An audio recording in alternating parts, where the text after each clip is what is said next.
Welcome in, AWA Unleashed. We are the self-proclaimed number one preeminent podcast dedicated to telling the stories and reliving the memories of what we consider to be the best promotion ever to exist, territorial promotion, and that is the AWA, the American Wrestling Association. My name is Chris Tubbs. I'm the one that brings us in, but we have got a cast of, I can't even say dozens. I can't even say a couple. Yeah. Okay, I feel Mick. Wait a minute. Okay, there's you, there's Joe, there's me. We're missing somebody. We're missing. Yeah, kitty. Where's the kitty cat? Where? No, I heard her. Where is she? We can't do a podcast without your cat. Yeah, we actually can, and we will. The cat and I got into a little bit this morning because I said, if you're going to continue to be on this podcast, I want 10% of your meow mix for the rest of your life. And we had a dispute. The cat grabbed her Halliburton and she's gone. So not quite sure if she'll be back or not. But if she's not going to hold me up, I mean, that's, pure and simple. I gave her the break and, that's it. Did you say she felt she was going to be booked on every show from here on out then? That's exactly right. She figured that she was actually she wanted to take Chupik's spot. And I just said, tell her I will pay her $5 to take my spot. Wow. Shit, I'll kick in on that. Oh, but anyway. You had a cat fight. Yeah. So here we go, huh? Here we go again. Yes, here we go again. This is a fun one, guys, because these are always some of the more enjoyable ones. We've got a no DQ&A, and I know they say card subject to change. We were scheduled to have Princess Victoria on, but unfortunately, scheduling-wise, we couldn't make it work. We're hoping to get her on, hopefully sooner rather than later. But that's just what this is, right? Like we try and set things up the best that we can, but at the end of the day, real life kicks in, and sometimes things just don't work out. Doesn't mean that we won't have her on. We just got to shuffle a few things. Every once in a while, you think you're going to get Nick Bockwinkel, and then you get Silo Sam. But as you say, program subject to change, and we'll make do. This is going to be. I always like the Q&As. We let the fans in.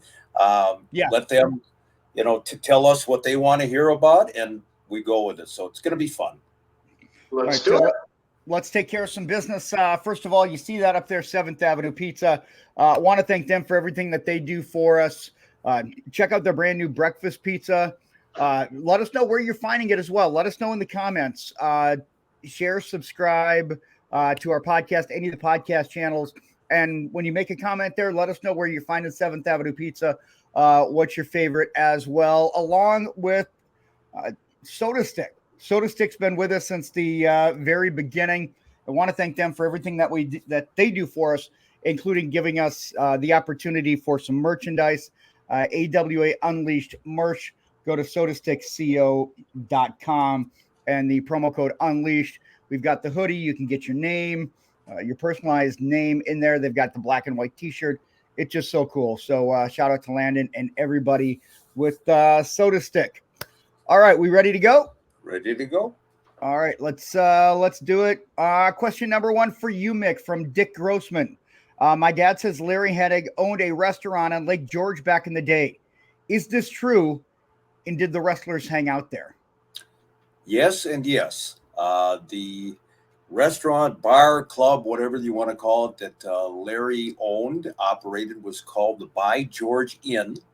By Lake George. And yes, the guys went out there. Larry was a very hospitable host, from what I understand. I don't know if we got a photo of the boys out at the, there they are. And I'm going to say that goes back 50 years, ladies and gentlemen. Wow. From your left, that would be Buddy Wolf, beautiful Buddy Wolf. And then, of course, Larry Hennig himself. Then there is Larry Heinemi, a.k.a. Luscious Lars Anderson, Horst Hoffman, and a very young, my God, the guy, he looks like he almost came out of the nursery. That's Baron von Raschke. And the boys had a good time out at Larry's place, needless to say. And because it was Larry's own place, they didn't have to worry about the local constabulary coming in and putting out the fires, so to speak. But yeah, that was a hangout. They didn't need to just be at that hangout to have a good time, just for the record. Yeah, exactly. Yeah, but Larry owned the place for a while, and similar to Baron von Raschke and his wigwam, his wigwam souvenir shop, they got into some outside interests outside of wrestling, and it was pretty successful for a while. What was that word? Constabulary? I don't. Careful, because you're going to swallow your tongue, and then we're screwed for the next hour. So. Well, no, I just want to know the words you made up, because I don't even think constabulary. The word was constabulary, and actually, I believe it is kind of related to like the police department, law enforcement, that type thing, which I thought you would be familiar with, but no. Just feel the love in the room. Absolutely. I am as pure as the winter snow, Mick Karch. It's quite yellow outside my window, but that's here or there. Hey, this one's actually for me from Lisa Harrer. What was it about the AWA that you feel was the number one promotion? I just think the amount of talent that came through here. I mean, you look at it throughout the course of history. Number one, I felt like it was so unique when it started, and just the footprint that it had as well, just in terms of the upper Midwest and going into Canada, and you look at the map and you're like literally all the way to the West Coast, almost over to Portland and Don Owens. Like, it was AWA country. And I don't know that necessarily, expanding into California, San Francisco, I'm not sure that was, really the thing. But I just think between that and the amount of talent that came through at its peak, I don't think any promotion had more talent that came through. And it kind of seemed to me, guys, I mean, correct me if I'm wrong, but even because of the weather, I mean, that might have been a detriment for some, but just knowing, I would feel the reputation, right, of the and obviously I wasn't around during the heyday, but I'm learning as we go. Just feel like this was kind of the it place to be if you really wanted to get that notoriety, because you had the cream of the crop, the best of the best that were here. Everybody is partial to their own promotion, and I'm sure a lot of people in NWA territory, Mid-Atlantic, whatever, would say we had the best. But I'm with you, Chris, in terms of the overall talent that came through the AWA for years, from the 1960s right on through. You can't beat it. And we've said so many times, unfortunately, the AWA does not get its just due outside of the AWA loyalists, and I don't understand it. But I'm with you. Talent-wise, absolutely the best. Well, Mick, I think you could expand and say that the other territories as well aren't getting their just due, I mean, what they've deserved, because let's face it, the WWE, it has almost buried it. It made all of that obsolete, because it took all of, because I don't think, to kind of go on that show, I think that people look at WWE and they don't know where all these talent came from. It's not like they just went to WWE. They had to come from other places. Right. Well, and another example that I'll use is the WWE Hall of Fame. It's a travesty that the likes of a Mad Dog Vachon and a Ray the Crippler Stevens are not in a wrestling Hall of Fame, what unfortunately the majority of fans in this day and age perceive to be professional wrestling. It's a travesty. The WWE Hall of Fame, for all of the good that they may have done over the years, or everything that they have done for the industry and changed it, I will respectfully, or maybe disrespectfully, say that the WWE Hall of Fame, for a true wrestling fan and not just a WWE fan, is a joke. Yes, that's the word I was going to use. It's the WWE Hall of Fame is for them. It's what they deem to be Hall of Fame worthy. And when you're dealing with one person's opinion, and we know who that person is, I just don't feel like it does justice to, a lot of the other territories and promotions that really the pillars, the salt of the earth folks that helped build those, they don't get their just due because they weren't, white hot in WWE, or they weren't a WWE product at one point. Well, all you can say as the example, Coco Beware is in and Ivan Koloff is not. Mm-hmm. So there you go. There's your proof in the pudding. One of many examples. Yep, absolutely. This one for you, Mick, from Mike Overbach. Do you have any photos of Maurice Vachon before he became Mad Dog? Oh, well, of course. Mad Dog Vachon, Maurice Vachon, was a tremendous amateur wrestler for Canada. He was an alternate on the Olympic team. Great technical wrestler. And then, early on, look at that. Look at that. There he is. That goes back to about 1948. And Mad Dog was representing Canada in the Olympics. Look at that head of hair on this guy. I was going to say, I didn't even recognize him. Isn't that something? That is Mad Dog Vachon. When he turned to the Mad Dog, obviously his career took off and he never looked back. But there's an early shot of Mad Dog Vachon, and Joe, as you and I have said, outside of the ring, one of the nicest guys you would ever want to meet in wrestling. Fun and funny. I mean, just I remember one time we had him in at the Minneapolis Auditorium. It was a car show. We brought him in for an interview when we were doing the classic AWA, and this was after he had lost his leg in that unfortunate jogging accident down in Iowa. It was Iowa, right? Yep. And he had a scooter. So somebody had told me that if he was here, I go to the front door to escort Maurice to the table. He gets on his scooter. He takes off like a bat out of hell, or a dog hearing a doorbell. Starts beeping the horn on the little scooter and just telling everybody, "Get out of the way! The Mad Dog is on the loose." Oh, I love it. I love it. Quick question was he always Mad Dog? Did he ever wrestle as Maurice Vachon? He did. He wrestled as Maurice Vachon early in his career. And then I forget the story. I know somebody once said to him, you look like a Mad Dog, because of your size, blah, blah, blah.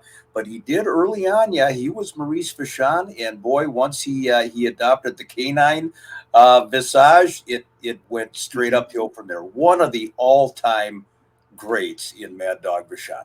Agreed. The next one is for you, Joe, from Christine Cole. What was it like working with Adrian Adonis when he came back to the AWA in 1987? Christine, thanks for the question.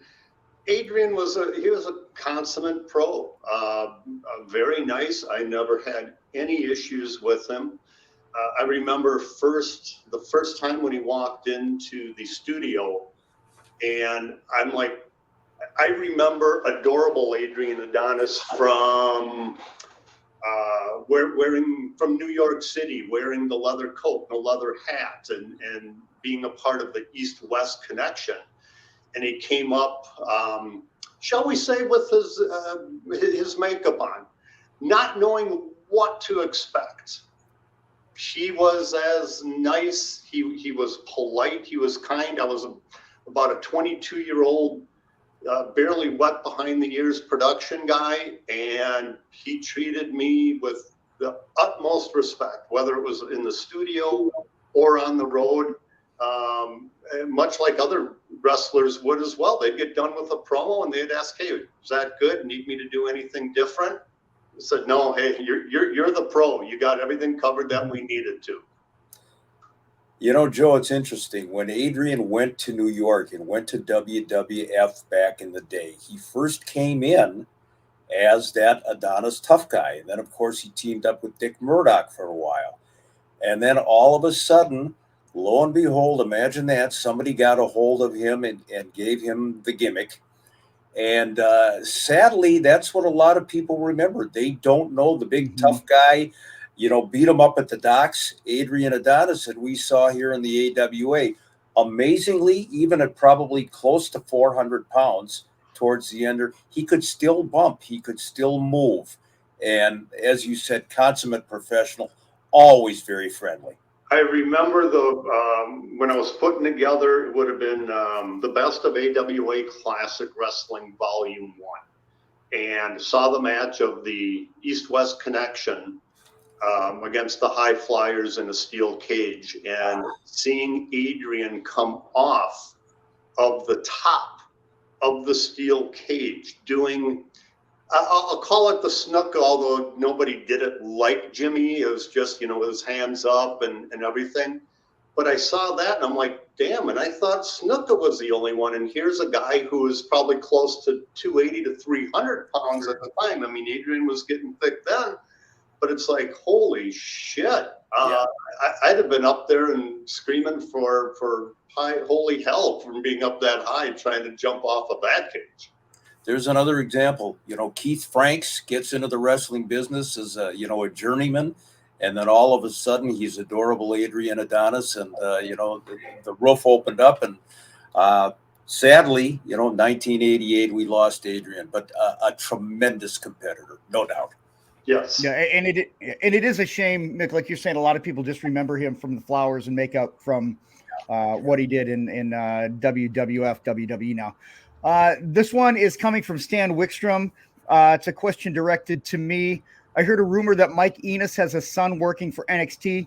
Is that true? And do you have a photo? Thanks for the question, Stan. And it is not Mike Enos, but it is Wayne Bloom. And he goes by Von Wagner in NXT. So, there is a second generation Wayne Bloom son in there, and I'm going to get that picture for you here in a minute. You'll probably recognize him. There he is right there. So, yeah. I mean, he's got the genes. I would say the sky's the limit for this kid. But can he say, wait a minute, Mike, I've got this?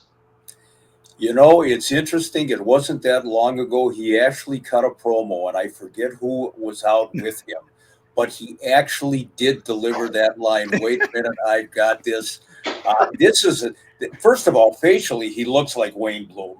Yes, secondly, he does. He is a monster of a guy. When you see him in person, I mean, you get a crick in your neck looking up at him. A very talented Von Wagner. Cal Bloom is his real name, and making waves. And Wayne Bloom, one of my favorite guys. Well, and Wayne was a big guy. Oh, he sure was. Was he was it a power lifter or a deadlifter? I think, yeah, one or the other. Yeah. I mean, and he was pretty accomplished at it. But Wayne, Mick, I agree with you. I mean, Wayne Bloom, one of my favorites in the later years of the AWA, class personified. Yep, and let's go ahead and go to the next question here. This one is for you, Mick, from Kyle in Milwaukee. Please tell the Bobby Heenan hotel desk clerk story from Chicago again. I think I told that one before. We're at the air host in Chicago, and of course, Bobby Heenan always referred to the air host as 4-star, hot and cold, running rats. And there was I'm walking out of the bar at the air host. Where there he is. Look at him. There's a guy, boy, talk about the cat that ate the canary. Bobby Heenan is at the front desk. There's no desk clerk in sight, and there's a guy that is obviously checking into the hotel. And Bobby never has the guy sign anything, nothing. Takes a key off the rack, hands it to the guy, says room 112 or 115, whatever it is. And the guy said, don't I have to sign in? Bobby said, yeah, we'll take care of that in the morning when you check out. Well, just at that moment, the guy's walking down the hall towards his room, towards the elevator. And now here comes the desk clerk. And the desk clerk says to Bobby, well, what the hell was that? What was going on here? And I'm going to tone this down a little bit, Bobby said this was apparently he was giving a key to a security guy because there was a rumor that somebody was having an affair with Roy Rogers' horse. Now, how he knew it was Roy Rogers' horse, I don't know. Could have been any horse. Could have been Mr. Ed, what have you. And then Bobby walked away from this desk clerk, and the desk clerk looked at me and he looked around and he basically said, "What the F is going on around here?" I don't know how that panned out eventually, if they got the horse out of there, if they gave him, the hay room suite on, one of the levels there. But yeah, that was very typical of Bobby Heenan. Just tossed the guy the key and said, "Have at it." A lot of horsing around in that story. Bra-boom-ba. Yeah, see, like that. Ah. And that is not the only time that Bobby did anything like that. And as I said, I toned the story down. Bobby's language wasn't exactly the guy is having an affair with the horse. So, you can kind of go from there. Okay. Yeah. So you have stories too, Joe, or are these not suitable to air? No, I think we can move on to the next question. Okay. I mean, I'm, you had my interest, but now you've got my curiosity. Oh, we'll do another Bobby Heenan episode here. I mean, all I can say is that the stories that I've heard were secondhand because Bobby had left for the WWF before I started my run or my career in the AWA. So we'll just say that story doesn't surprise me. You got it. All right. Let's go to the next one for all three of us from Craig the Bruiser. Who's your all-time favorite AWA tag team? Let's go to Joe and then Mick and then to me. And I think this was one of the things, guys, that made the AWA so good is just their lineage of tag teams. I mean, you could mention 10 tag teams. They could all be considered like the best. Yeah. And you still wouldn't be able to get to everybody. You took the words right out of my mouth because the first thing that pops into my mind is how can you choose just one? Yeah. Growing up, it was Hercules Cortez and Red Bastien for me. I could throw in the Crusher and Dick the Bruiser. But if I had to pick my favorite team, I got to go with the Road Warriors, and I will concede they were not the greatest workers in the world. They I don't know if they could sell, but they did not sell. But that was part of the gimmick. But what I loved about Animal and Hawk, these two huge beasts of men who could cut an incredible promo, and they would come out to Iron Man. Yep. And when those first boom, you knew it. You knew who they were. Exactly. And every arena, the crowd would just erupt. And I've said it on this podcast. I've said it to people across the way. Animal and Hawk did for tag team wrestling, or did to tag team wrestling, what Hulk Hogan did to professional wrestling. They changed it from guys that you would see in a bar like the Crusher, Mad Dog, smaller guys, to these large human beings that, I mean, you look at the 80s, I mean, Vince had a big part of it, but it became, unfortunately, the steroid era. He wanted bodybuilders, guys that looked like, chiseled statues. But all of that aside, the feels that I had when that music started and Animal and Hawk came out, even though they were heels going against the Fabulous Ones in an early run in the AWA, I couldn't cheer for the Fabulous Ones. It was like the first time in my life as a wrestling fan that I was cheering for heels. Actually, second time. First time would have been Nick Bockwinkel against Adnan for the belt. I was rooting for Nick. I got to choose somebody.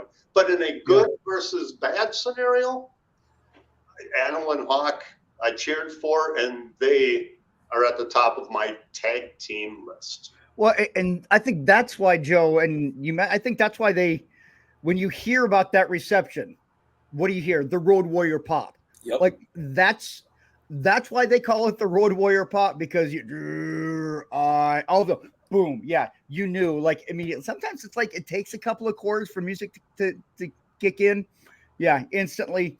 I didn't see him at their heyday, but I could only imagine and I've seen the videos, just that Road Warrior pop. It's always going to be a Road Warrior pop.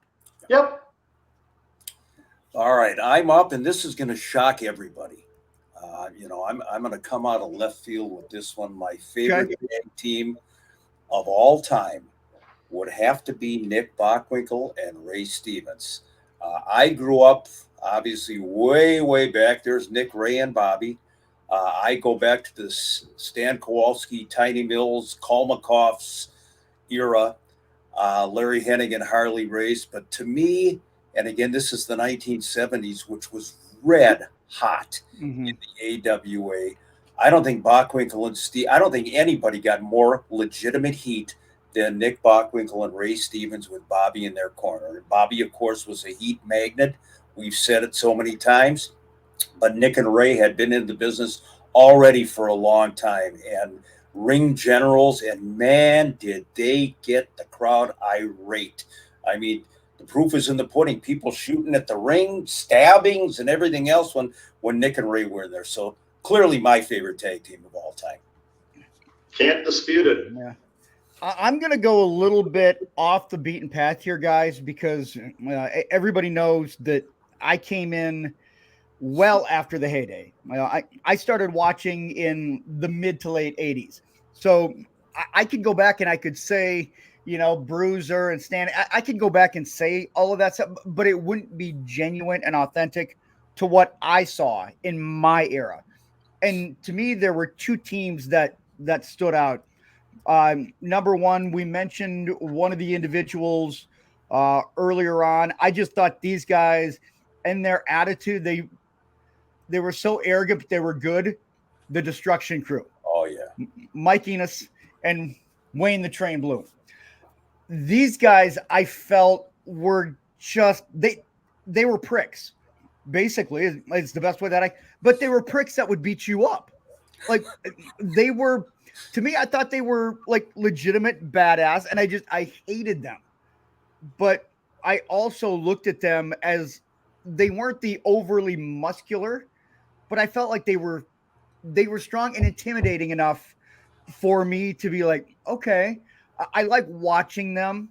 And I didn't really know what I was watching. I knew that I was watching good wrestlers, but I just didn't exactly know what I was watching at the time. So again, I could go back and I could look at that and I could say, well, yeah, but it was the Destruction Crew. Another tag team. I'm going to go into the same era, and this might seem patronizing, but anybody that has heard me talk about the impact that wrestling made for me, and honestly, this is going to be our friend Mike Moran, Rick Gantner, the Texas Hangman. They scared me. They legitimately scared me as a kid. I remember watching them in the Southwest State University gymnasium. My very first wrestling show was an AWA show.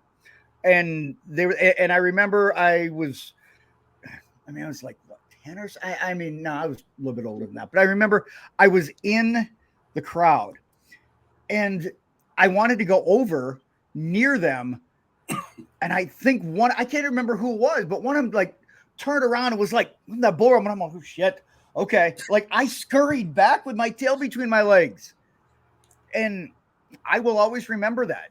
And I mean, you get to know, and I mean, I've gotten to be friends with Mike Moran right now, and you just hear him talk, just the nicest guy in the world.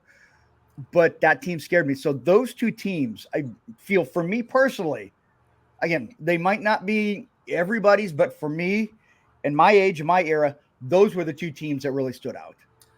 I would say, let me handle this one. Gimmick infringement. I had to do that little tribute to Wayne the Train Bloom. Oh, that's all right. And we've talked, the Hangman and the Destruction Crew were shining lights in a very dark era. for the AWA. And I would have to say, along maybe with Larry Zbyszko at the time, they were the ones that kind of kept the AWA afloat. So good call, Chris. Yeah. I will say one thing first quick thing about the Hangmen. I personally love the gimmick when they came up with it. You had two guys who had been enhancement talent up until that point, for the most part in the AWA. They came up with that gimmick, and I loved it. As far as the Destruction Crew, I didn't mention them earlier as one of my favorite tag teams. I would put them up there as well because their promos were so entertaining. So good. I won't say I'll challenge somebody to do it, but for people that think that what Mean Mike Enos did, where he would take a real legitimate sledgehammer, extend his arm out, and just with his wrist, turn it and kiss that hammer. I'm just curious as to how many people tried that and helped their local dentist buy an additional Cadillac or cabin from all of the broken teeth that they would have to repair. That wasn't a gimmick sledgehammer, right? That was a real sledgehammer. That was a gimmick. Real sledgehammer. Okay. That would be right up there with the Iron Sheik's clubs. Yeah. If you think that's easy to, swing those things around, go ahead, big shot. Yeah. All right. Let's go to the next one. This one's for you, Mick, from Lee Silver. You guys mentioned Pat Patterson on occasion. He was a great worker in his opinion. He's seen footage of him singing My Way at Cauliflower Alley Club, and he was very good. Do you have other anecdotes about Pat? I have a couple of Pat Patterson stories. First of all, as far as Pat doing the song My Way, he was great. And he also sang a rendition of Louis Armstrong's Wonderful World that knocked people's socks off. Very entertaining guy and a great wrestler. When Pat was here working with Ray Stevens as his partner in the 1970s, there he is, the late Pat Patterson. Here's a couple of stories away from the ring with Pat Patterson, which is, of course, I say that, and it's kind of intriguing already. But I remember at the premiere of a movie called Paradise Alley, which I believe had Sylvester Stallone and Terry Funk, I think, was in the movie as well. It was kind of about a professional arm wrestler, if I recall. And Pat Patterson is at the Hopkins Theater in Minnesota, along with some of the other wrestlers that went for the premiere. And there's a very quiet, somber moment in the movie. I mean, you could hear a pin drop. And all of a sudden, from about 4 rows back of me, there's a voice. 4 rows in front of me is Evan Johnson, great amateur wrestler. And this voice behind me, oh, Evan Johnson, I love you so much. And everybody's turning around, what the hell is that? And of course, it was Pat Patterson. And poor Evan Johnson, Olympic champion, is slinking down into his chair. He's now among the jujubes and gummies on the floor. That was one Pat Patterson story, just out of the blue. The other one, after a particularly grueling match at the Minneapolis Auditorium, some fans were giving Pat some shit as he was walking out of the building to his car. And this might be the most ironic statement ever. This kid is yelling at Pat, and Pat is, for the most part, oh, stop, you're hurting my feeling, stop, you got to quit. Well, finally, he stops dead in his tracks, does Pat, and he turns around and he says to the kid, if you don't stop picking on me, I'm not going to sleep with your mother anymore. Well, I don't think truer words were ever spoken. As you look back on it right now, but that was Pat Patterson. And there's your Pat Patterson anecdotes. I think Evan Johnson actually got out of the business shortly after that. I think Pat Patterson chased him out of the business. Pat did it. Oh my gosh. Okay. This one's for you, Joe, from Brian Cern. Who scared you more when you worked for the AWA production team? Bruiser Brody or Stan Hansen? Brody. And I'll say it only because Brody came on to the, well, they both were on the scene in the AWA before I got there, but Brody, as a fan watching him before I started my career, scared the living shit out of me. It just, I mean, look at him. A face only a mother could love, or his actually very wonderful wife, who I've had the pleasure to interview. She's so awesome. I love that woman. But Brody, I mean, just a beast of a man. A quick story, whether I said it or not, but after Wrestle Rock, we were at Jukebox Saturday night for the post Wrestle Rock party. And I'm standing at the bar. Oh, they're standing, youth. But Brody comes up and starts talking to me. I'm 20 years old, had not been in the business a year yet. And I'm like, holy shit, is he going to flip out and start going, hush, hush, and start beating the shit out of me or what? Ended up having a full conversation. He asked me to give him a ride back to his hotel room out by where now is the Mall of America. I had a 1984 Dodge Charger a two-door hatchback. And I've got this guy who's a legitimate 6'7", 6'8", 300 pounds, looking like him in my car. And all I kept thinking about is how many paper towels am I going to need to clean the shit out of my underwear? But polite, nice. I mean, Frank Goodish, Bruiser Brody was not the scary man that you saw on TV. He was a very nice guy. But being green into the business, first time I ever had to do an interview with him, there's no doubt. Bruiser Brody was the one that scared me the most, but for unwarranted reasons. Well, Brody's just lucky that Greg Gagne couldn't get himself out of that headset at the TV taping when Brody was annihilating half of the job train. You know, had Greg been able to pick up that headset, take it off his head, and get into the ring, then, you know, things might have been different. But, you know, anyway, yeah, Frank was. It's the butterfly effect thanks to that headset. Yeah. Frank was one hell of a guy. No question about it. Let's get the next one for you, Mick, from Jerry Berg. Did Vern Gagne ever team with the Crusher? Absolutely. He did. The first run that they had as a tag team was when Crusher came back as a babyface in 1965, and Vern and Crusher actually went over. That's a little bit later on in their careers, but Vern and Crush in 1965 defeated Larry Hennig and Harley Race for the AWA World Tag Team Championship in Minneapolis. They just held the title for a few weeks. They gave it back to Larry and Harley. But at the time, you know, so many times we've seen this where Vern would team up with Mad Dog or, you know, one of the old bitter enemies. So Crusher and Vern buried their alleged hatchet and defeated Larry Hennig and Harley Race. And that was at a time when Hennig and Race, of course, were the Dolly sisters, along with the third Dolly, Chris Markoff. And that led to a 6-man tag team match down the road where Vern and Crusher picked Kenny J as their tag team partner to go against Larry Hennig, Harley Race, and Chris Markoff.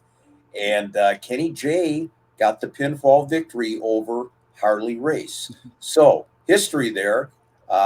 Kenny pins a world champion, and Crusher and Vern held the title for about 2-3 weeks. You know, Mick, you say that Vern and Crusher buried the hatchet to tag team together.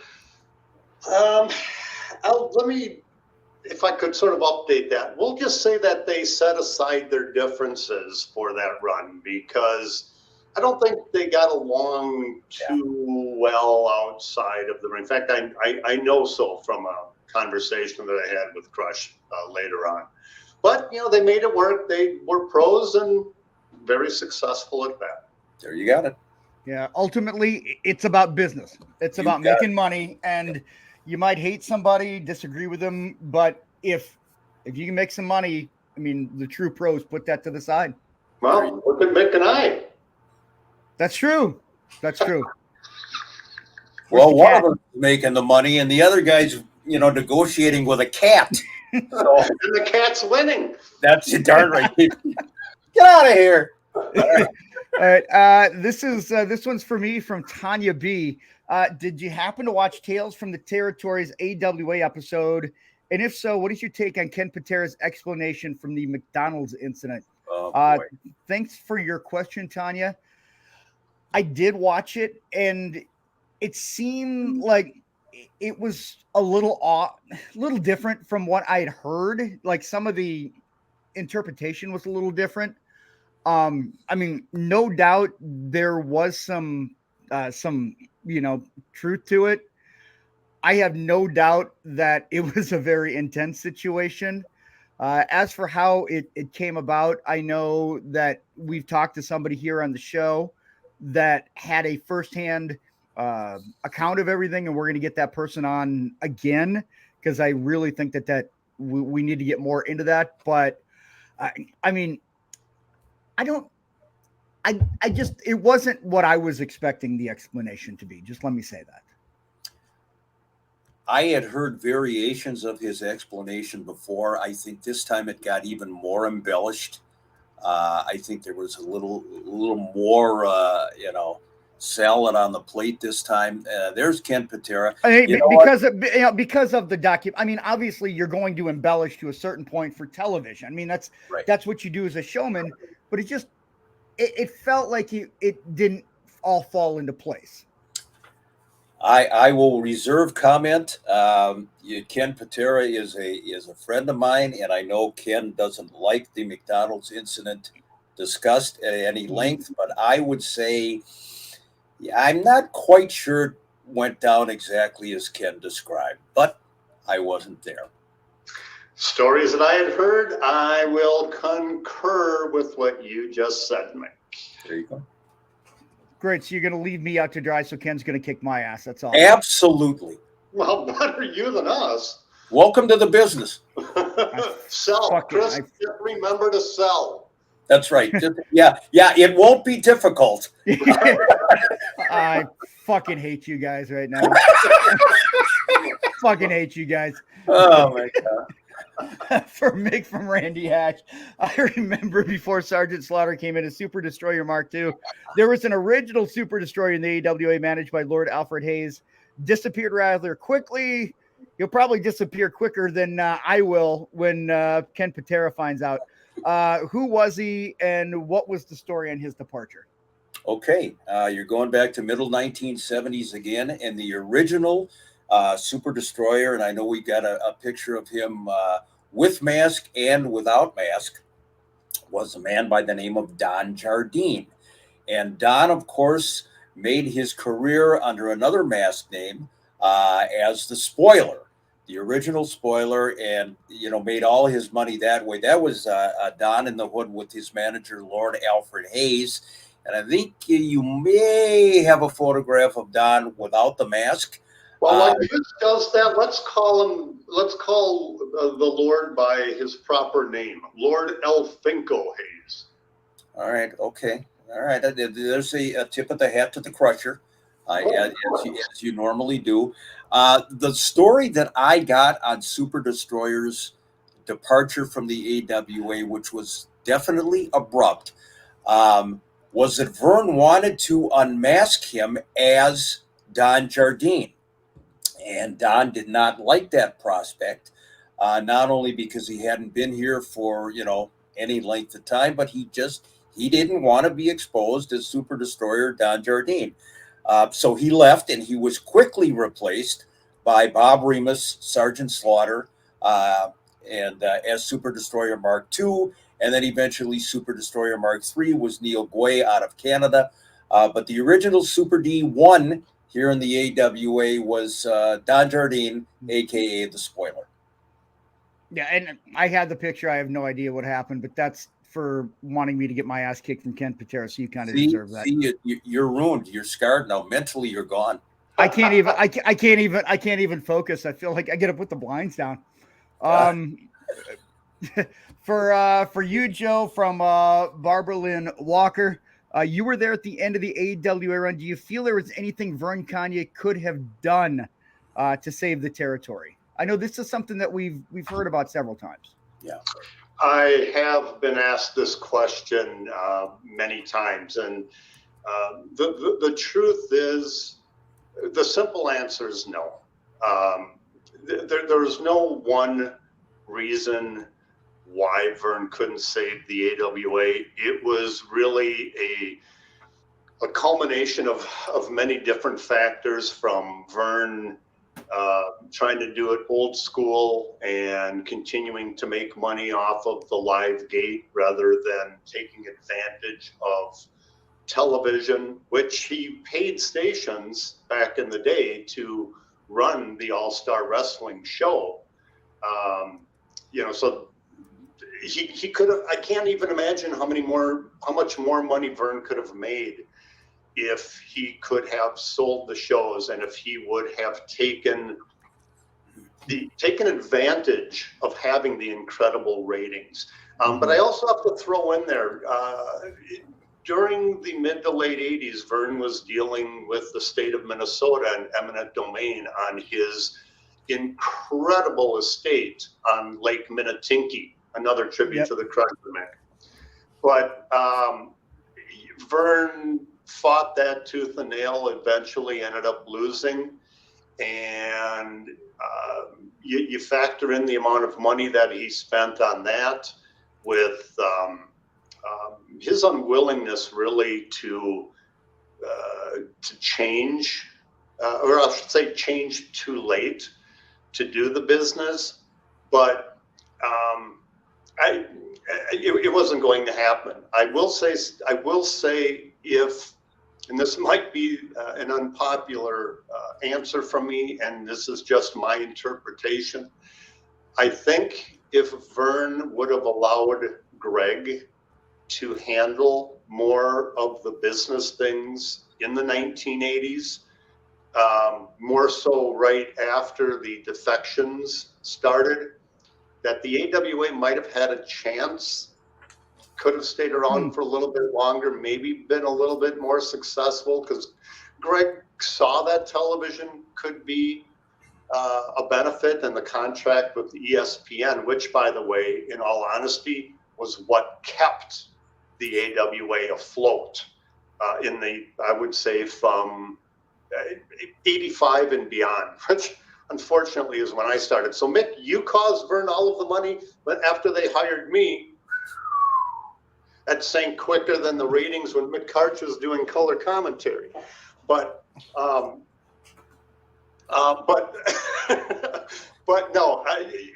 the reality is the AWA was not going to be able to compete with the WWF, a big, huge company out of New York. They were too far beyond what the AWA could catch up to. And the same with the NWA and every other organization. They were still all the old boys club, and they kept to their territories.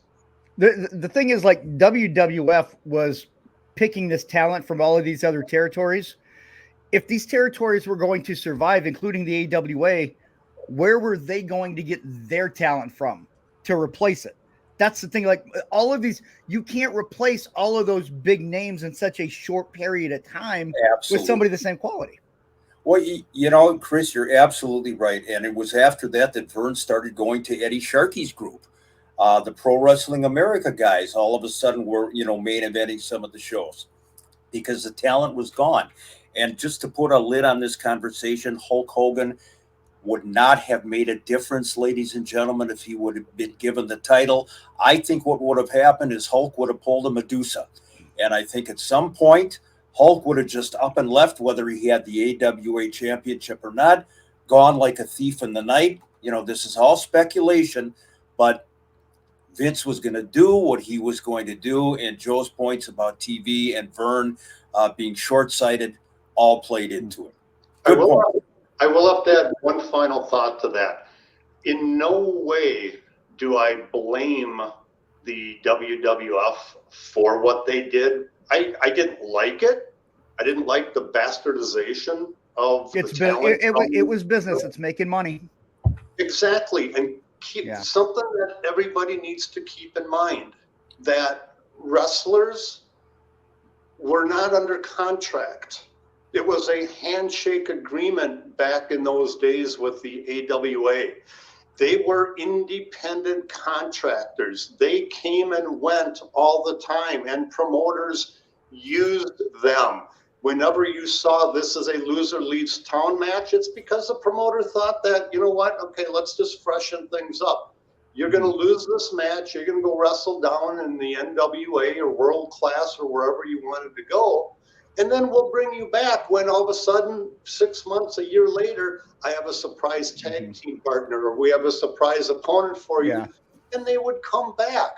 So the whole not being loyal thing, I had a problem with it back in the 80s, working with the AWA. I don't blame the talent for leaving. They were doing what was in their best interests, even though it sucked for me as a fan. Yeah, no question. We have just a few minutes left here, guys. We got a few more questions. We'll roll those over to the next episode because I felt like we got into some really good stuff here. So, these are always fun. And as I like to say, that being said, let's move on to our shout outs, and then we'll wrap it up and kind of tell you what we're hoping to accomplish next week. If not, we'll figure something else out. But I know, Mick, let's go ahead and start with the shout outs. Who do I have up first?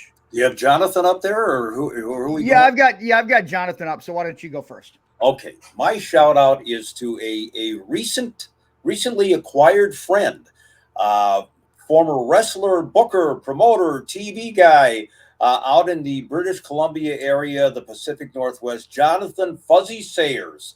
And boy, is he a devoted listener of the podcast and fan of our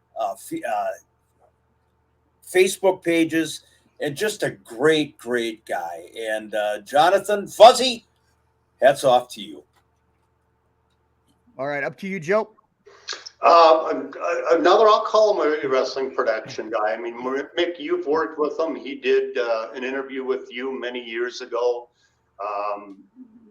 The little guy, I think if he would have been around in the 30s, I think he could have starred as one of the Munchkins in The Wizard of Oz. And I say that lovingly. I'm going to throw my shout out, none other than Scotty Jameson. Wow, boy. Hey, if I was just straightforward and didn't throw some kind of a rib on Scotty, I think I'd hear about it. He'd be pissed at me, to be honest. That's true. You have to throw some shade. Have to throw some shade at Scotty. Yeah. Follow the yellow brick road. Oh, God. We represent the lollipop kids. Okay, go ahead. Wow. You guys are going to get your ass kicked by Scotty Jameson. I'm going to get my ass kicked by Ken Patera. I like the odds better for Mick and I than I think so too. Yeah, one of these things is not like the other, huh? One of these things just doesn't belong. I'm gonna go with Rob. Rob V comments a lot on our YouTube videos, and he's always there, just kind of giving some input and his thoughts. So thank you, Rob, for always chiming in, and for everybody at YouTube. I don't always get a chance to reply. I do the very best that I can. I apologize if I don't get to all of the comments, but I do read them. So good, bad, or otherwise, keep commenting. I love it. So thank you to Rob. I want to thank 7th Avenue Pizza as well for what they do. Best frozen pizza on the market. If you're a fan of frozen pizza, high quality frozen pizza, let us know where you're finding it as well in the Metro, or if you want to order 7thavenuepizza.com. Also, Soda Stick, you can see the logo. I'm going to put the logo up there in the corner. You can get your AWA Unleashed merchandise. You can get official Unleashed merchandise. If you get merchandise other places, just know that it's bootleg. It's not real. If it doesn't have the Soda Stick seal on it, guys, it's not legit. You can get your hoodie with your personalized name on the inside. They run a little bit snug, so size up. but they're really comfortable. I enjoy mine immensely. I've got a couple of T-shirts, the black and white T-shirts, which are the new ones that we've been working with them on. All sold out of the old white ones. So we've got that, and I think that's it for the sponsorship. Go ahead, Joe. Well, I was just going to say, Mick, we can talk about it after the podcast, but I think you and I are going to have to start figuring out who's going to be the new host of the show, because Chris is going to get the shit kicked out of him by Ken Patera. So just reach out to me and we'll start throwing out some names. I think he's going to be all right, because he's not going to leave his house, because similarly to Greg Gagne, he's going to have a very tough time removing the headset. And Stan will be left out on a street corner there someplace in suburban Plymouth, Minnesota, and probably fight himself. And Stan is so, nearsighted, he probably won't know the difference anyway. So Chris may live to fight another day. Chris, I hope to see you on the next one and for the next 100. All right. Well, let's get into what we're gonna do for the next show before I really kind of try and get out of here. So, what are we? Are we gonna try and go a little barbaric next week? We certainly are. Let's hope for the best, because this guy is so off the wall. You never know if he's going to show up for a podcast or slam you through a car window. We are scheduled to have our good friend John Nord, the Barbarian, the Berserker, Yukon John. And if he shows up, and we're going to get him eventually, we hope it's next week. Yeah, we've been working on it, and I think we were hoping to get it today. Last minute scheduling conflict, but we're working. I feel like we're as far down the road setting up John as we can, and it's going to be can't miss. You know what I think we need to do, Chris, from now on, is something the old AWA did constantly. When a guy would no-show, they would always blame it on bad flight conditions coming in from Denver. Okay. Snow in Denver, whether or not it was July 4th or not, there was always a blizzard in Denver where the guys couldn't make their plane connection. So hopefully, John will be all right, and we'll get him on. Do you mean wrestling's a work, Mick? I never frickin' said that. I just wanted to clarify. You dirty son of a bitch. How could you even infer? Oh my God, you can't get, the man can't get out of his headset. God.